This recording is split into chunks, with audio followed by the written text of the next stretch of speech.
problem with my microphone on my cam. Keeps giving me this sound every now and then. I don't know what's causing that. I'm gonna go ahead and give it a try anyways. What can I say? Okay, so I thought that I would capture on video my teardown of my Blade 200QX, because I am getting ready to put it into the PFG, the Phoenix Flight Gears carbon fiber frame, available from RC Drones. Thank you very much, Tony. Being someone who lives in Canada, it's not always easy to get stuff shipped to us, but Tony agreed to ship it to me and at a very reasonable price.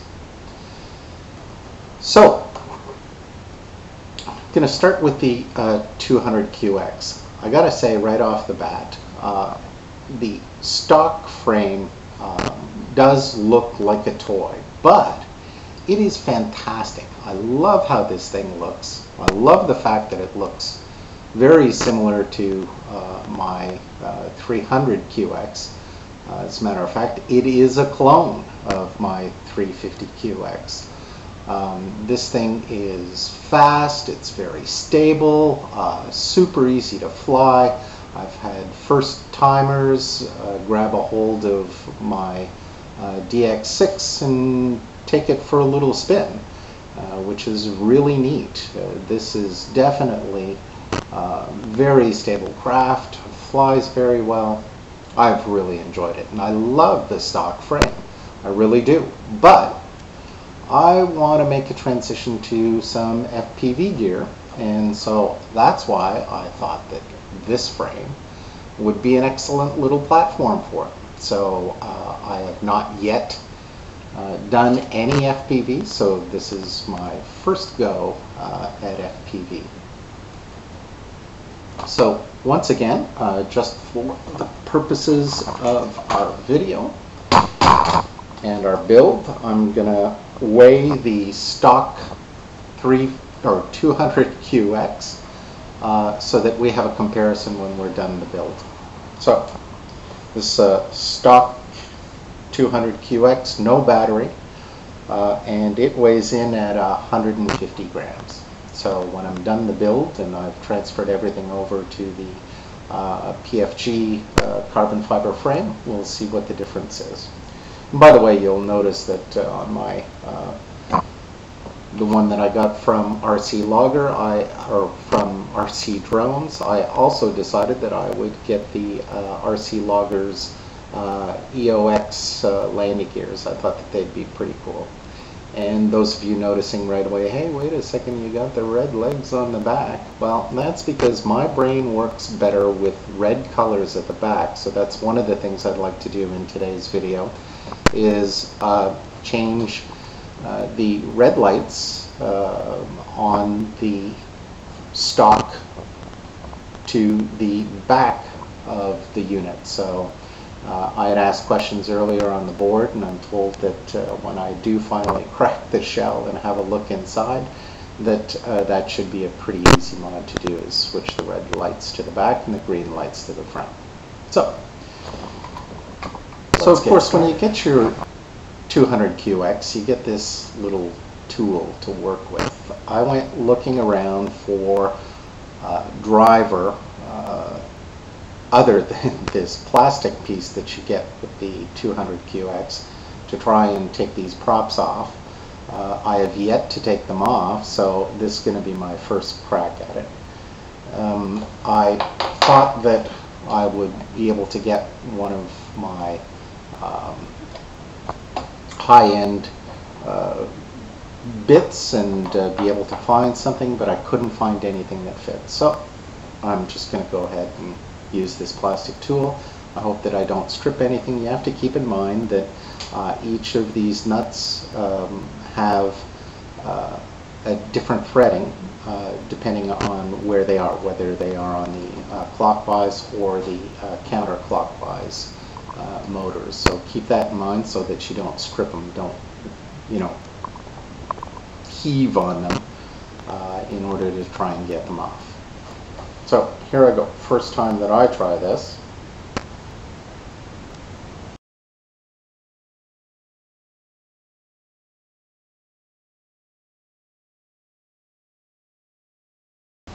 Okay, so that was just my first one, and I was being very careful to make sure that I didn't mess anything up. But there you go, it's off. Now, there is a very small little star lock type washer that is on there. Be careful that you don't lose that. Of course, once I got the nut off, it just simply fell out of position. What was difficult was getting the first one off. Had to wiggle it a little bit in order to be able to lift it off the shaft. So, of course, like I said, I'm being careful that I don't mess anything up. I'm a long way from any parts supply store, so I don't want to mess that up. So, let's keep going.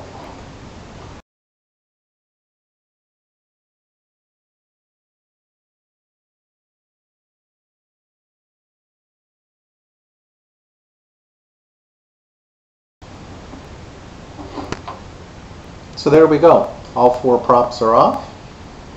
Next is the underside of the QX. Of course, those of you that know, when you first got your 200, these two screws for the landing gears were incredibly difficult to get in there. There was a lot of concern, did they send me the right screws or not? But obviously those are the correct screws, so all I need to do is find the correct size for me to be able to get those out of there.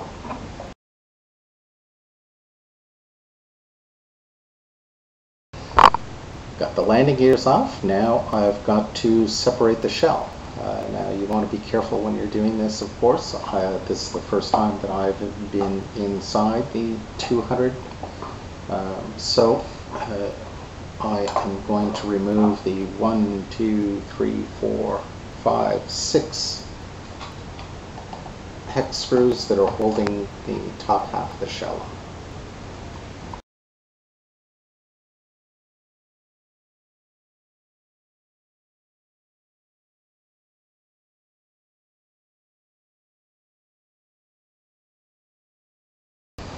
All right, well, that gave me a little bit of trouble. What's interesting is there are several of these, I don't know if you can see that, there are several of these pins, guide pins, to align the top and the bottom of the shell, and they were pretty tight in there, and I didn't want to break any of them off, so I took my time, used the unsharp portion of my blade in order to get in there and pry. Also notice that on the side of the shell, on either side, there was a small gap, almost as if it was put there as a place for you to start to be able to get your very thin blade, either a screwdriver or whatever, to give it just a little pry. But you want to be careful because you don't want to break any of those pins. Now, of course, I am moving my 200 into a new frame, but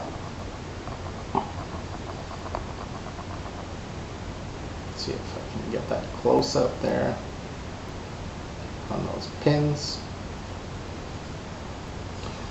But I do want to preserve the shell because who knows, I might want to just put all my gear back into the stock frame at some point. So we'll put that aside. So here we are. First time that I have a look on the inside of the 200. Very interesting. Board. Of course, I've already been reading to be very careful with this ribbon here. And I think I'm going to have to make a decision at this point of what style of installation I'm going to do on the new PFG frame. There are two methods. One of them is to cut out the existing mount where the flight controller board is mounted inside this frame. Apparently that's a much easier route to take, or the other alternative is to use some double-sided foam along with some standoff nuts that you kind of just get it a little tight, and then you use fishing line in order to finish the mounting. So I'm going to have a closer look at this and make my final decision. Of course, I've been thinking about this for a while, so this is it. This is the moment of truth. I'm going to have to decide one way or the other. Once again, there are a number of plugs, so you know, connecting the motors. So I'm not going to unplug those, but I do want to have a closer look at the LEDs and how they are connected, because I understood that the LEDs are mounted using plugs, and yes, indeed they are. So I will be able to switch those LEDs around like I had mentioned before, because I like having red lights at the back, green at the front. You know, it just reminds me of being stuck in traffic. All right, before I go any further, let's have a closer look at what this looks like once you've got the shell. You can see that the LEDs are in fact connected with these plugs here. So I will be able to switch those out. Each of the motors is independently connected with each of these little plugs, so if I really have to take those apart, I'll be able to. Now, one of the things I was reading as well on the boards is that the antenna was an issue. You can see where the antenna, if I can hold this steady, is sort of just draped over the top of the board. I haven't touched it yet or played with it because that's one of the issues, that it does come loose, and some folks have some really cool solutions on when moving it to the PFG carbon fiber frame of securing that in place. Some folks have even had to resolder it.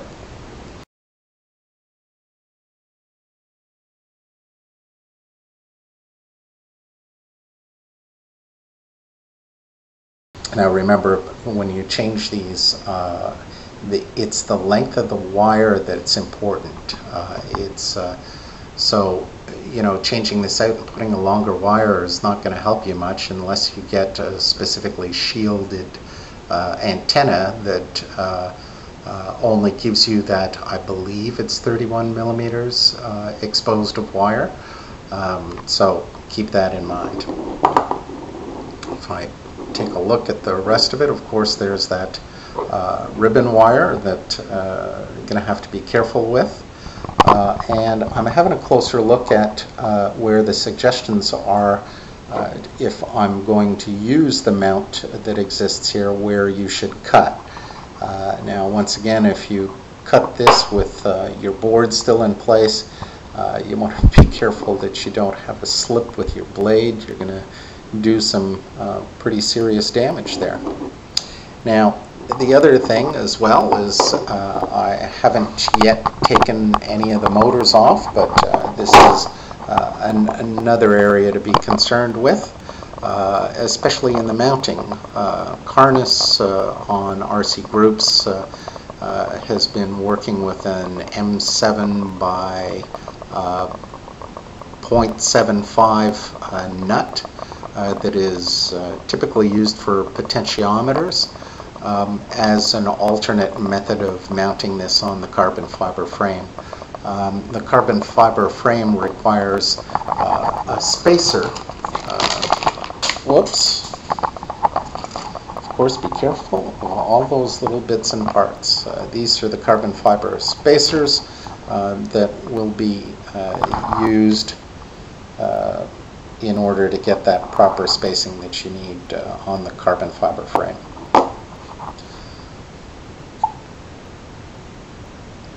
So once again, that's a closer look at the inside of the 200QX. Alright, so I've taken some time and had a good look at the insides to make sure that I map out a plan for taking all the electronics out. So I think that's what I'm going to do, is take everything away from the rest of the shell for the moment and have a closer look at it. There are 4 screws that are holding the, I guess they would be the ESC board, is what you would call it.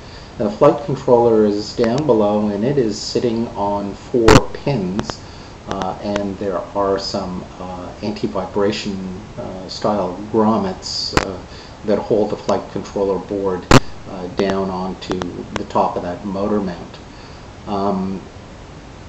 There are just these double-sided sticky tapes that are holding each of the wire components in each of the arms, so got to be aware of that.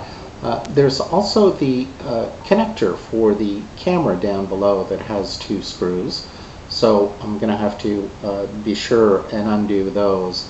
I will probably do what others have been doing and desolder from the board this extension. I'll want to keep that on hand in case there is ever an upgrade required. I'm sure that Blade will probably require this connector in order to be able to do any future firmware upgrades on the 200. So I don't want to lose that, and if ever that comes about, we've all heard about the possibility of a firmware upgrade that's going to allow us to go inverted with these. So I'll keep that on hand, but I am going to desolder it. And of course, once I get the board off, I'll have a chance to have a closer look at that antenna and see whether or not I have the same issue with this particular board that others have. Now, and of course, there's the 4 nuts that I have to do. I went through some of my old computer repair stuff, and I had this kit, and I happen to have a nut driver that actually fits the bottom of these nuts quite well, so I'm going to use that in order to take the motors off. Once again, the tool that came with the 200, I'm just really not excited about that. When I took off the blades, of course, I was very careful. It wasn't too tough on it, but you know, it's plastic. So anyways, you still have this tool that you can use to take the nuts off, but I just happen to have this one. I'm going to use this one. So I am going to start there. Now, on closer inspection of the motors, once I take them out, there is a little flat spot on the motor and a matching flat spot inside the frame. So obviously that's how that has been being held in place in order to, you know, be able to tighten these nuts back on. Now, on the boards, I've been seeing, of course, the different nuts and different ways that were being used in order to secure those motors on the carbon fiber frame. So I see now what the issue would be. Obviously, in the stock frame, they've accounted for that particular issue with that flat spot on the motor and the matching flat spot in the frame. So we'll see how that goes when it's time for me to do it on the carbon fiber frame. So let's keep going.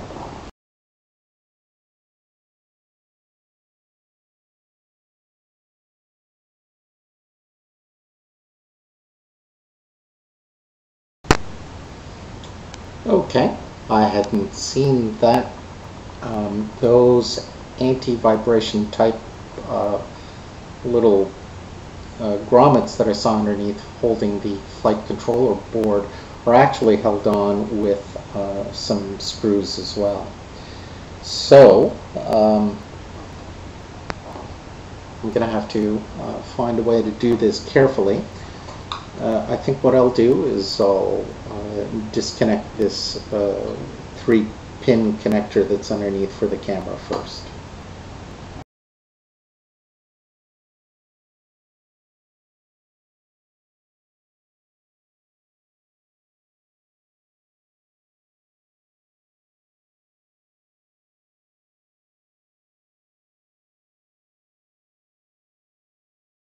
And there we go. I've separated the lower half of the shell from all the electronics. Now, I cannot stress enough how delicate that ribbon cable is, and working with that ribbon cable there.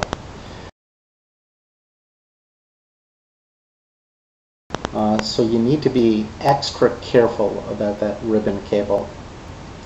You don't want to do anything that's going to rip or tear or put any undue stress on that ribbon cable.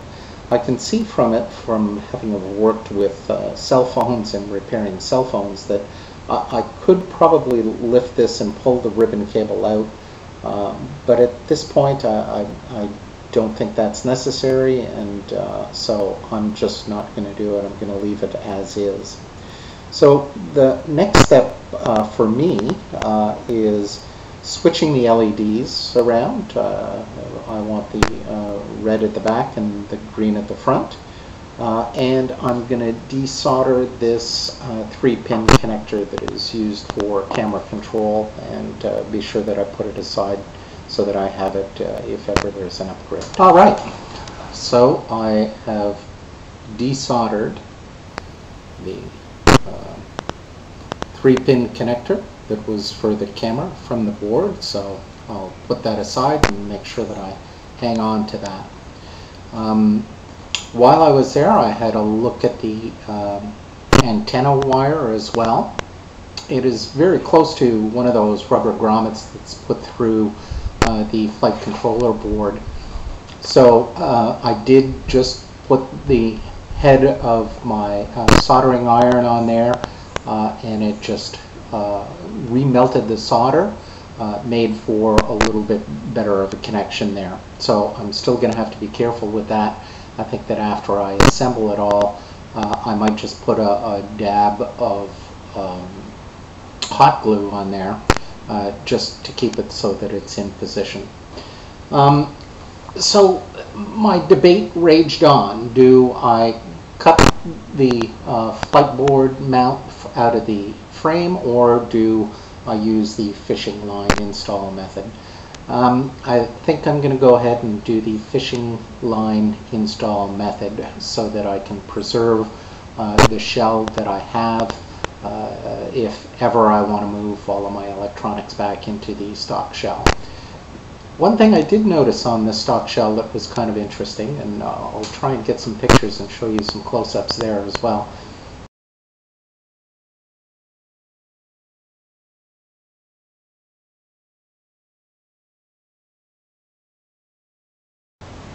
Of these small fractures in the shell plastic.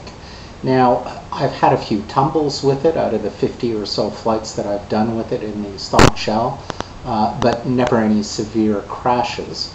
But interesting to note that the plastic on that shell is somewhat brittle. Had I had any more severe crashes, I'm sure that I would have ended up with some broken parts on the shell. But anyways, let's move on and see how I am going to do this, mount the flight controller board onto this new frame. I'm a little bit nervous about working with the fishing line. I'm not really that good with tying these little teeny knots, and I have big fingers, but I'll take my time and I'll get it done. Now, in the instructions that came with the carbon fiber frame, it suggests mounting the M2x10 screws through the bottom and then mounting the board with the nylon spacers.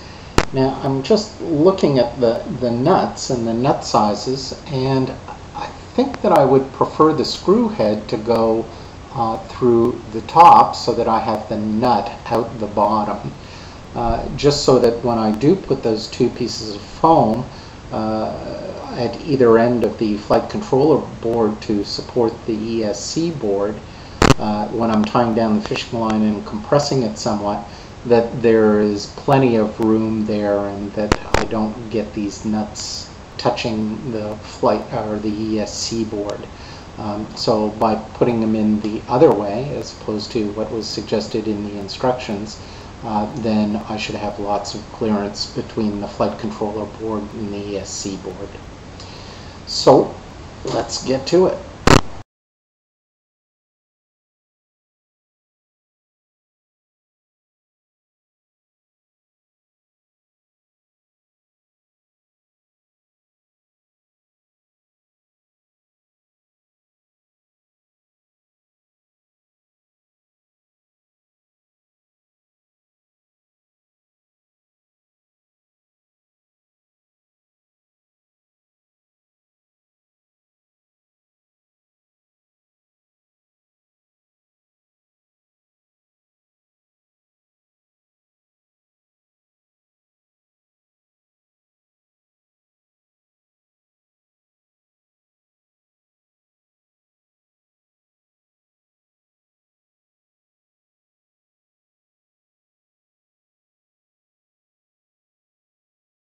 There we go. Now all that's left to do is route all that fishing line through there in order to secure this board.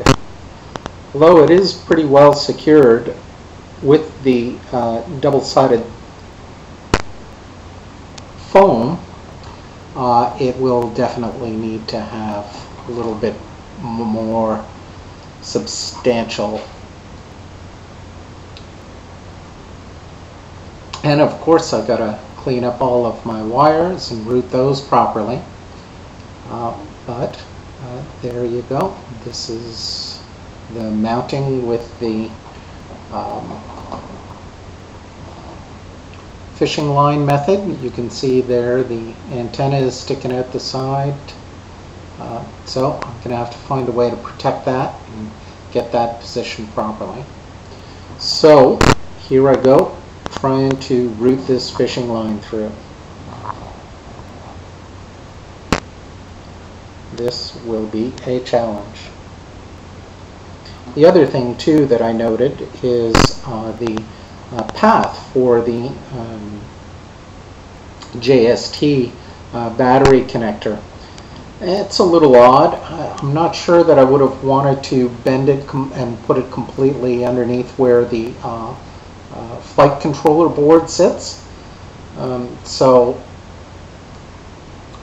But I'm going to leave it in that position for now. I may actually do some adjustments on the compression of these nuts holding the flight controller board, although that ribbon cable piece is pretty much right up against the carbon fiber frame.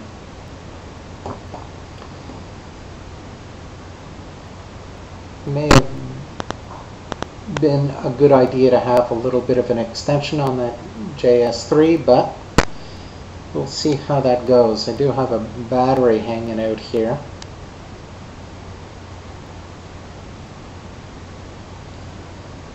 And I'll probably have to mount it like that. Actually, that will work out quite well. So, fishing through the fishing line.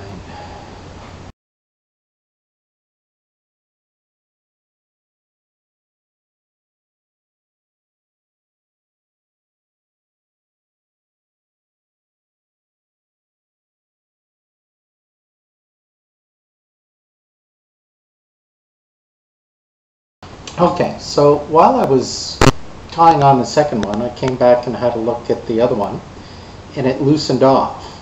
Now, that is probably because I am not a Boy Scout, and I'm not an angler, and so I'm probably not using the correct kind of knot in order to secure that. But I'm sorry that I'm not going to be giving credit, but I think I do recall someone on RC groups suggesting to put a little dab of CA on the knot so that it doesn't come loose. So, 1 second, I'm going to go off and get some CA.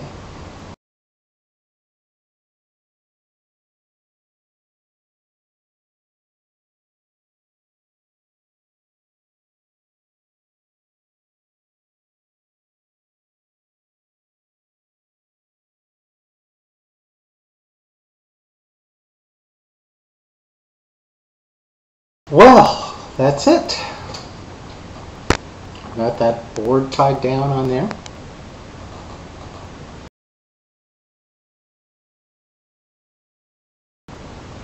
Using the fishing line method. And of course, little dot of CA on each of those knots to make sure that they stay in place. Feels very secure. I did compress it quite a bit, but you can see there's still some room between the ESC board and the flight controller board. So now I need to begin to tidy it up, place my wires in the right place, get my zip ties out and straighten all that out. Now I am waiting for delivery of some of that wire mesh that was discussed online as well, to give it a little bit better finish, a little bit better look. But because of the way that this is set up, I should just be able to unplug the motors from the ESC board and slip that mesh over the top of the wires and whatnot. The other thing that I did is when I went out to lunch yesterday, I picked up some straws at Subway because I also like that diffused idea for the lights. I'm looking at the LEDs though, and I don't think that the straws that I have are a big enough diameter. But let's have a look. Just absolutely perfect. So next time you're in Subway, pick up a couple of their frosted straws. I imagine that that'll do really well in terms of diffusing the light. So what I have left to do is to put the top plate back on, as well as get all of my wires all tidied up. So I'm going to start doing that now.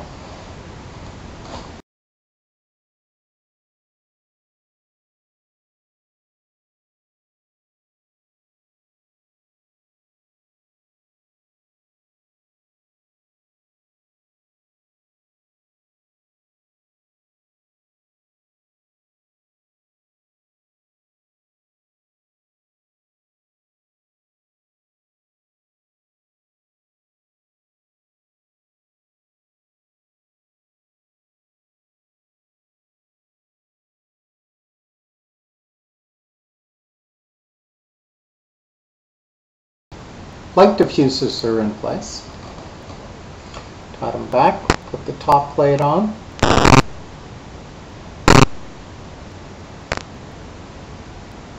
Looks pretty good.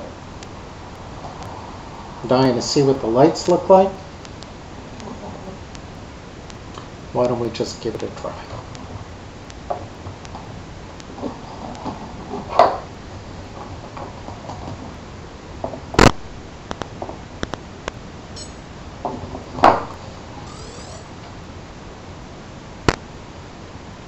There we go. It's not that dark out here. It looks a lot better in person.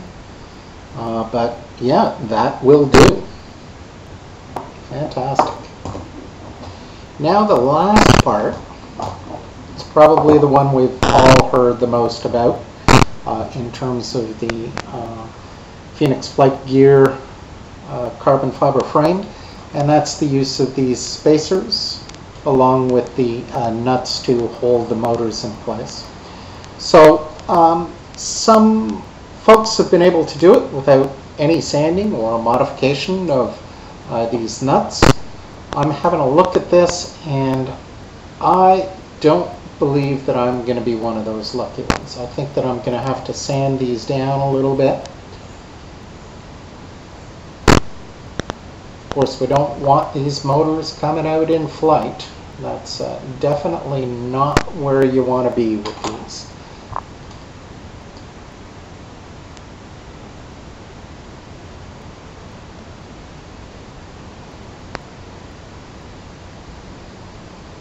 Now, you know what? I'm pretty confident with that. I just put that one on, no problem at all.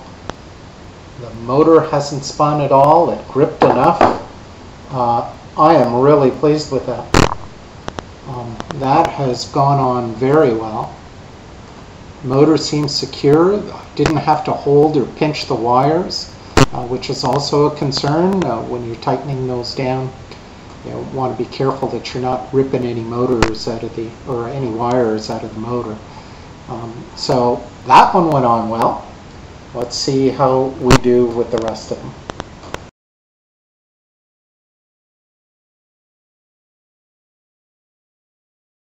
I certainly didn't experience any of the problems that I've heard others having with putting those on, so perhaps that Phoenix Flight Gear have made an adjustment on the size of the spacers that they're using, but that was really no problem at all. Went on really well.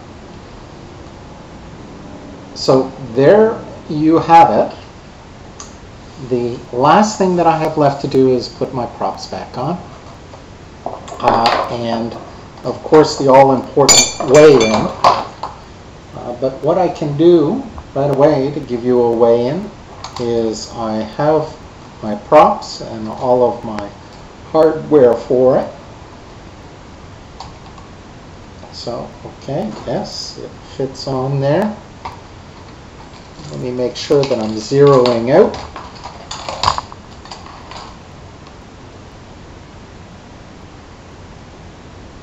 I'm at 0, so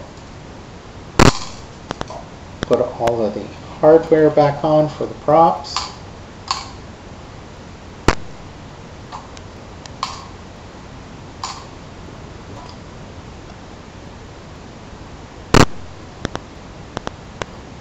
And I'm at 132 grams.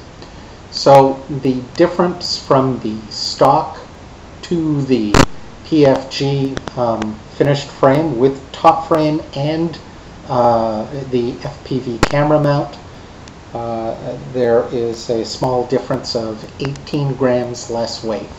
18 grams, considerable, when you think that while I was sitting here doing this for you, the letter carrier showed up here at my house, and I have some mail from Get FPV, which is my small camera that I got to mount on here. So it weighs in, I believe it's at 15 grams. So with my camera and the rest of the gear, I'm pretty much back up to the standard weight. So the additional weight that I'll be carrying will be my video TX and the Mobius that I may ride on the top shelf here as well. So that's it. That's my build. I hope that this has helped you guys out. I'll have to put the blades on and go out for a spin and provide some reviews on how well this flies in comparison to the standard frame. Thanks for watching.